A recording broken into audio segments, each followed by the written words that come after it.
नमस्कार, मैं हूं शशि। आइए झारखंड की टॉप 25 प्रमुख खबर जानते हैं। जेएसएससी जेपीएससी के विरोध आंदोलन जारी। जेपीएससी और जेएसएससी की भर्ती परीक्षाओं में कथित धांधली एवं अनियमितताओं के विरोध में छात्रों का आंदोलन लगातार तेज होता जा रहा है। मोराबादी मैदान स्थित बापू वाटिका में चल रहे अनिश्चितकालीन सत्याग्रह का रविवार को दूसरा दिन रहा। बड़ी संख्या में छात्र और अभ्यर्थी धरना स्थल पर जुटे और सरकार से शीघ्र कार्रवाई की मांग की है।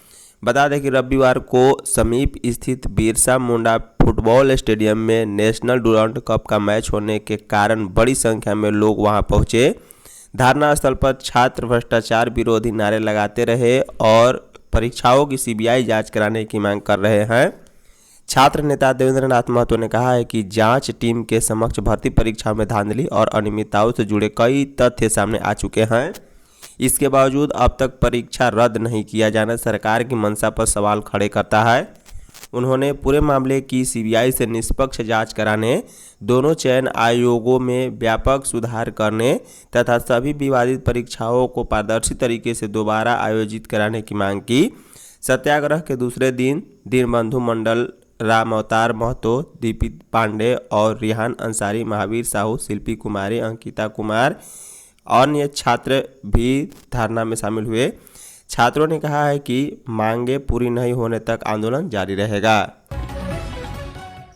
झारखंड मौसम 48 घंटे बाद भारी बारिश के आसार। बंगाल की खाड़ी पर विकसित हो रहा निम्न दबाव का क्षेत्र अब तेजी से मजबूत होकर एक बड़े मौसम प्रणाली में तब्दील हो रहा है। मौसम वैज्ञानिक के अनुसार सोमवार की शाम तक इसके अति गहरे निम्न दबाव क्षेत्र में बदलने के आसार हैं। यह सिस्टम उड़ीसा के पारादीप व पश्चिम बंगाल के सागर द्वीप के बीच से होकर उत्तर पश्चिम दिशा में आगे बढ़ेगा। इसके बाद झारखंड के दक्षिणी हिस्से व उड़ीसा के उत्तरी भाग को छूते हुए इसके छत्तीसगढ़ की ओर बढ़ने की उम्मीद जताई जा रही है। इस बदलते सिस्टम के असर से झारखंड के दक्षिणी भाग यानी कोल्हान प्रमंडल और उससे सटे खूंटी, रांची, सिमडेगा व गुमला जिले में सोमवार और मंगलवार को घने बादल छाए रहेंगे। इसके चलते कई इलाकों में भारी बारिश हो सकती है।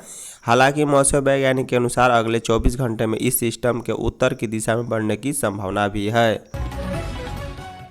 झारखंड में 35 लाख एनुमरेशन फॉर्म वापस नहीं। झारखंड में मतदाता सूची के विशेष गहन पुनरीक्षण का कार्य चल रहा है। 29 जुलाई तक एनुमरेशन फॉर्म भरे जाने हैं। अब तक 35,38,762 एनुमरेशन फॉर्म वापस नहीं आ सके हैं। राज्य के 2,64,63,236 मतदाताओं में से 2,64,36,310 मतदाताओं को एनुमरेशन फॉर्म उपलब्ध करा दिए गए। मतदाताओं की ओर से भरे हुए और हस्ताक्षर किए हुए एनुमरेशन फॉर्म के डिजिटलाइजेशन की अब तक कुल संख्या 2,15,91,889 हो गई। इन मतदाताओं का नाम 5 अगस्त को प्रकाशित होने वाली ड्राफ्ट मतदाता सूची में शामिल हो गया है। डुरंड कप का आगाज खेल के साथ दिखे देशभक्ति के रंग। रांची के मोराबादी स्थित भगवान बिरसा मुंडा फुटबॉल स्टेडियम में रविवार को 135वें डुरंड कप फुटबॉल प्रतियोगिता का रंगारंग आगाज हुआ। खेल मंत्री सुदीव्य कुमार व सेना के अधिकारियों ने औपचारिक उद्घाटन किया है। उद्घाटन समारोह भारतीय सेना की बैंड टीम की शानदार प्रस्तुति से शुरू हुआ। इस दौरान सेना के चीता हेलीकॉप्टर ने फ्लाई पास्ट कर रोमांच भर दिया। सैन्य प्रस्तुतियों के बाद झारखंड के लोक कलाकारों ने सभा बांधा। वहीं भारतीय नौसेना के प्रमुख एडमिरल कृष्णा स्वामीनाथन भी समारोह में मौजूद थे। बता दें कि डुरंड कप फुटबॉल का उद्घाटन match home team Jamshedpur football club और श्रीलंका सेना की टीम डिफेंडर्स एफसी के बीच खेला गया। जेएफसी ने एकतरफा अंदाज में डिफेंडर्स एफसी को 5-0 से हराकर विजयी आगाज किया है। पीएम मोदी का ऐलान, पेपर लीक पर प्रहार को टास्क फोर्स बनाई। नीट पेपर लीक मामले में छात्रों का प्रदर्शन खत्म होने के एक दिन बाद ही रविवार को प्रधानमंत्री नरेंद्र मोदी ने परीक्षा सुधार के लिए हाई पावर टास्क फोर्स गठित करने का ऐलान किया है। इसमें 6 सदस्य होंगे। इन्फोसिस के को फाउंडर नंदन नीलेकनी अध्यक्ष बनाए गए हैं। यह विशेषज्ञ समूह विशेष रूप से प्रौद्योगिकी आधारित परीक्षा प्रणाली और संरचनात्मक सुधारों पर काम करेगा। प्रधानमंत्री ने एक वीडियो संदेश जारी कर कहा है कि छात्रों के भविष्य के लिए सरकार लगातार कदम उठा रही है। जिन्होंने छात्रों के भविष्य के साथ खिलवाड़ किया है वे जेल में सड़ रहे हैं। प्रधानमंत्री की ओर से गठित उच्च अधिकार प्राप्त टास्क फोर्स में काफ़ी हाई प्रोफाइल बैकग्राउंड के लोगों को शामिल किया गया। प्रधानमंत्री ने कहा है कि हमने फास्ट ट्रैक कोर्ट बना दिए हैं। सोमवार को संसद में कठोर सजा के साथ प्रावधान ला रहे हैं, लेकिन हमें भविष्य के बारे में भी सोचना है। हमारी परीक्षा प्रणाली विश्वस्त हो, इसमें सबसे ज़्यादा तकनीक का उपयोग हो। जेपीएससी मामले में व्हाट्सएप से साझा की गई जानकारियां। झारखंड लोक सेवा आयोग की परीक्षा में गड़बड़ी की जांच कर रही सीआईडी ने एक और दावा किया है। दावे के अनुसार परीक्षा से जुड़े कई अहम दस्तावेज व्हाट्सएप के जरिए साझा किए जाने की बात सामने आई है। सीआईडी की जांच रिपोर्ट के अनुसार परीक्षा फल जारी होने से पहले उप परीक्षा नियंत्रक रही श्वेता कुमारी गुप्ता ने परीक्षा संचालित करने वाली कंपनी टीडीपीएल के कर्मी उस्मान को व्हाट्सएप के जरिए आंसर की भेजी थी।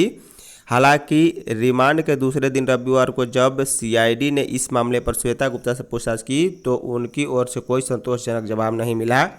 सूत्रों के अनुसार नियमानुसार परीक्षा से जुड़ी गोपनीय दस्तावेज हार्ड डिस्क या पेन ड्राइव के माध्यम से साझा किए जाने चाहिए, लेकिन जांच में यह सामने आई है कि कई अहम दस्तावेज व्हाट्सएप के जरिए भेजे गए। इसी आधार पर सीआईडी ने अपनी रिपोर्ट में श्वेता गुप्ता की भूमिका पर सवाल उठाए हैं। जेपीएससी अध्यक्ष ने ओएमआर सीट में गड़बड़ी की अनदेखी की। जेपीएससी परीक्षा में गड़बड़ी की जांच में एक नया खुलासा हुआ। यह बात पता चली है कि आयोग के तत्कालीन अध्यक्ष एल ख्यागते को जनवरी 2026 में ही करीब 500 ओएमआर सीट में कथित हेराफेरी की लिखित शिकायत मिली थी, लेकिन उन्होंने इस पर कोई कार्रवाई नहीं की। यह शिकायती पत्र कर्नाटक के एक व्यक्ति ने आयोग के अध्यक्ष को भेजा था। पत्र में दावा किया गया था कि टीडीपीएल कंपनी के कर्मचारी अभय तिवारी ने आयोग की विभिन्न परीक्षाओं में कथित तौर पर पैसे लेकर गड़बड़ी की है। विज्ञापन संख्या 4/2024 के तहत आयोजित फॉरेस्ट रेंज ऑफिसर की प्रारंभिक परीक्षा की 350 ओएमआर सीट और विज्ञापन संख्या 3/2024 के तहत असिस्टेंट कंजर्वेटर ऑफ फॉरेस्ट की प्रारंभिक परीक्षा की 150 ओएमआर सीट में हेराफेरी की है। यह भी आरोप लगाया था कि 14वीं सिविल सेवा परीक्षा में भी अभ्यर्थियों से पैसे वसूल कर गड़बड़ी की गई है। पत्र में आयोग के अध्यक्ष से अनुरोध किया गया था कि इस गड़बड़ी की स्वतंत्र जांच कराई जाए और परीक्षा से जुड़े कमरों में लगे सीसीटीवी खंगाले जाए, लेकिन आयोग के अध्यक्ष ने इस शिकायत पर कोई कार्रवाई नहीं की थी। परीक्षा में अनियमितताओं की सीबीआई जांच हो। बीजेपी झारखंड विधानसभा में नेता प्रतिपक्ष बाबूलाल मरांडी ने 14वीं जेपीएससी परीक्षा में कथित अनियमितताओं को लेकर राज्य सरकार पर गंभीर सवाल खड़ा करते हुए पूरे मामले की जांच केंद्रीय अन्वेषण ब्यूरो से कराने की मांग की है। भाजपा प्रदेश कार्यालय में आयोजित प्रेस वार्ता में उन्होंने राज्य सरकार द्वारा कराई जा रही सीआईडी जांच की निष्पक्षता पर सवाल उठाते हुए उपरोक्त मांग उठाई है। उनके अनुसार यदि सरकार पूरी तरह पारदर्शी है तो उसे सीबीआई जांच से परहेज नहीं होना चाहिए। मरांडी ने कहा है कि कर्नाटक के एक छात्र ने जनवरी में ही जेपीएससी के तत्कालीन अध्यक्ष एल ख्यागते को पत्र लिखकर ओएमआर सीट में गड़बड़ी और टीडीपीएल के कर्मचारी अभय तिवारी के कारस्तानी के संबंध में बताया था, लेकिन उन्होंने कुछ भी कार्रवाई नहीं की। केवल इस्तीफा देकर एक कैसे मुक्त हो सकते हैं। सरकार को ख्यागते के खिलाफ एफआईआर दर्ज कर उन्हें तत्काल गिरफ्तार कराना चाहिए। मरांडी ने आरोप लगाया है कि भर्ती प्रक्रिया में बड़े पैमाने पर अनियमितताएं हुई है। दूसरी ओर मरांडी ने सीआईडी के एडीजी को पत्र लिखकर सफल अभ्यर्थियों के मूल ओएमआर सीट और कार्बन कॉपी का मिलान, फोरेंसिक जांच तथा दोषी अभ्यर्थी, दलालों और संलिप्त अधिकारियों के खिलाफ कड़ी कानूनी कार्रवाई की मांग की है। झारखंड के शिक्षा मंत्री को भी देना चाहिए इस्तीफा। लोक जनशक्ति पार्टी रामविलास के झारखंड प्रदेश अध्यक्ष वीरेंद्र प्रधान ने कहा है कि देश में भर्ती प्रतियोगिता परीक्षा निष्पक्ष और भ्रष्टाचार मुक्त हो, इसकी मांग जायज़ है और छात्रों का यह हक भी है। लोक जनशक्ति पार्टी रामविलास उनके इस हक के साथ मजबूती से खड़ी है। धर्मेंद्र प्रधान का अनुकरण करके तेलंगाना, कर्नाटक, केरल, हिमाचल प्रदेश, पंजाब और झारखंड के शिक्षा मंत्रियों को भी इस्तीफा देना चाहिए। झारखंड में कोई भी भर्ती परीक्षा विवादित से परे नहीं है।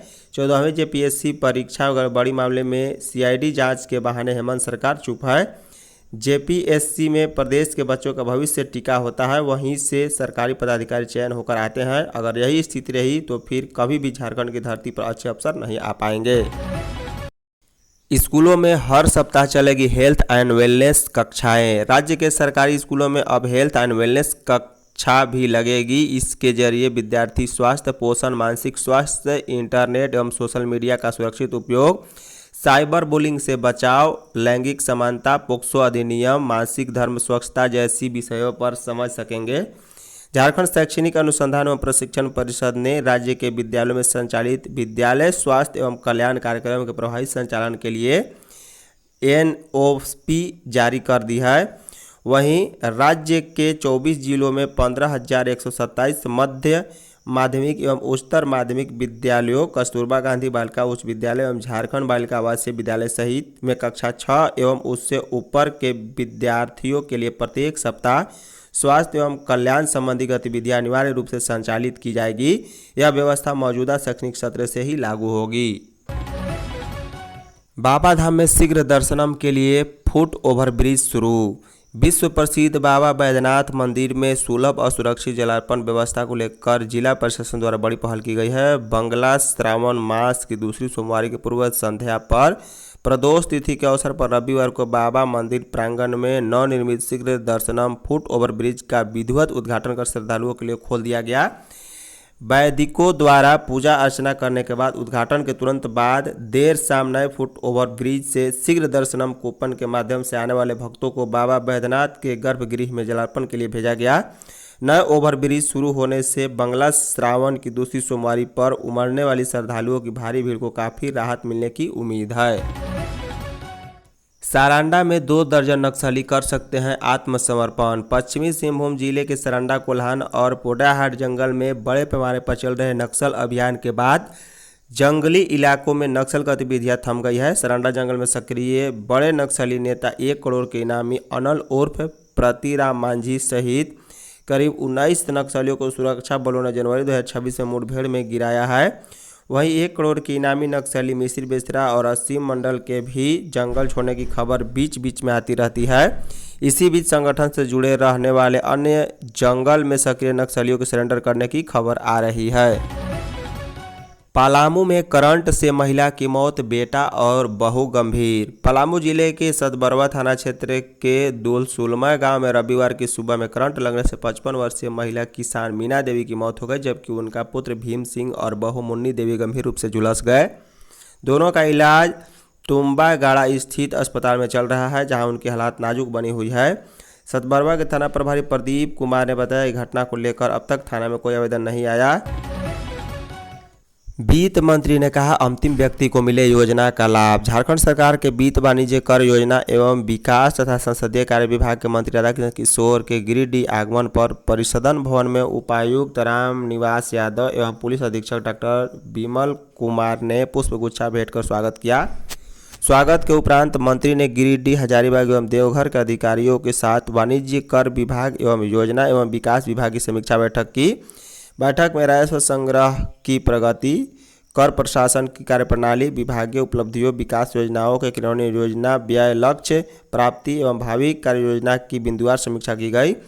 मंत्री राधाकिशन किशोर ने अधिकारियों को निर्देश दिया है कि राज्य सरकार की विकास उन्मुखी नीतियों एवं जन कल्याणकारी योजनाओं का लाभ अंतिम व्यक्ति तक समयबद्ध एवं पारदर्शी तरीके से पहुँचाए। उन्होंने योजनाओं के क्रियान्वयन में गुणवत्ता, जवाबदेही एवं सतत निगरानी पर बल दिया है। झारखंड में वाराणसी कोलकाता एक्सप्रेसवे 2 साल में होगा पूरा। Varanasi Kolkata 6 lane greenfield expressway परियोजना को लेकर झारखंड में बड़ा अपडेट सामने आया है। राज्य में एक्सप्रेसवे के सभी 6 पैकेजों में निर्माण कार्य शुरू हो गया है। राष्ट्रीय राजमार्ग प्राधिकरण ने सभी पैकेजों के लिए टेंडर प्रक्रिया पूरी कर एजेंसी की नियुक्ति पहले ही कर दी थी। फॉरेस्ट क्लियरेंस मिलने के बाद अब मैदानी स्तर पर सड़क निर्माण तेज गति से शुरू हो गया है। करीब 610 किलोमीटर लंबे इस एक्सप्रेसवे का झारखंड में लगभग 203 किलोमीटर हिस्सा है, जिस पर करीब 10,000 करोड़ की लागत आने का अनुमान है। यह परियोजना हाइब्रिड एन्युटी मॉडल पर बनाई जा रही है। निर्माण कार्य चतरा, हजारीबाग, रामगढ़, रांची, बोकारो और धनबाद जिलों में चल रहा है। धन्यवाद।